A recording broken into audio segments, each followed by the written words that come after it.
បងស្មាប់បង down app និងបង្កើត account នៅលើ app IEC រួចរាល់ហើយអញ្ចឹងបងចូលមកដល់ចំណុចនេះគឺបងដាក់ភ្លើងដើម្បីឲ្យកាមេរ៉ាមានភ្លើងសិនអញ្ចឹងយើងដាក់ភ្លើងចូលកាមេរ៉ាមកបងជំហានទី1បងដាក់ភ្លើងចូលកាមេរ៉ាអញ្ចឹងបងរងចាំឲ្យកាមេរ៉ានេះវាបង្វិលនឹងលើសលេងតនាការឲ្យហើយរួចរាល់សិនទៅចាំយើង connect ជាមួយនឹងកាមេរ៉ាបងចឹងលើកាមេរ៉ាកំពុងតែមានភ្លើងវាកំពុងតែតនាការឲ្យបងអញ្ចឹងឲ្យវាតនាការប្រហែលសិនចាំយើងភ្ជាប់វា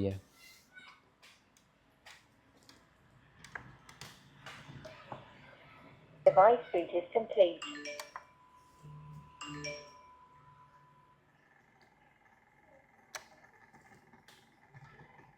ចឹងយើងរងចាំកាមេរ៉ាឲ្យវាតនាការវិលជុំមកហើយរួចរាល់សិនមក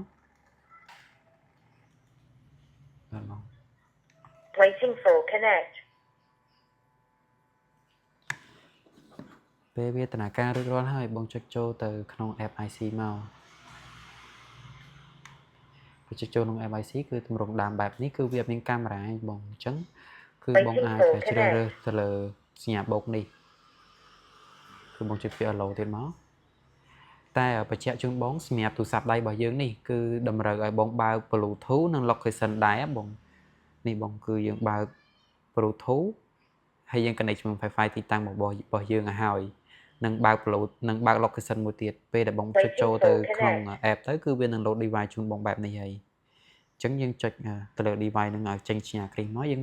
ជ្រើសរើសពាក្យ add device អញ្ចឹងមក add device ហើយគឺវានឹងចេញឈ្មោះ Wi-Fi ទីតាំងរបស់យើងអញ្ចឹងបញ្ជាក់ជូនបងគឺយើងជ្រើសរើសយក 2.4G Wi-Fi របស់បងគឺ 2.4G ទើបអាច connect ជាមួយនឹងកាមេរ៉ាបានតែបើ 5G គឺ connect មួយកាមេរ៉ាបានទេអញ្ចឹងបងជ្រើសរើសឈ្មោះកន្លែងនេះហ្នឹងក៏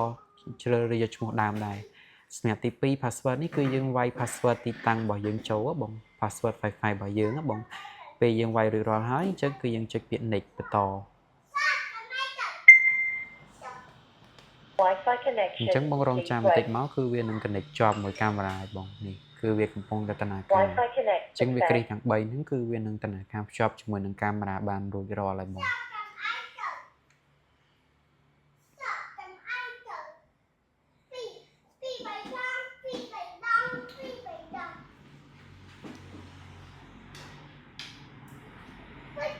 អញ្ចឹងយើងរងចាំបន្តិចមកបងគឺវាជាប់តែមួយផ្លែដែរទេ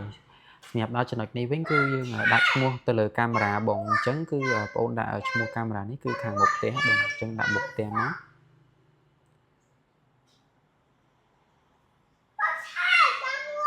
តែប៉ុណ្ណេះមកគឺរួចរាល់ហើយអញ្ចឹងយើងជ្រើសរើសពាក្យ next បន្តទៅមុខទៀតហើយរើសពាក្យ OK តែប៉ុណ្ណេះគឺយើង connect ជាមួយនឹងកាមេរ៉ានេះតនាការបងអញ្ចឹងបងអាចមើលបាននេះបងគឺយើងអាចមើលបានហើយ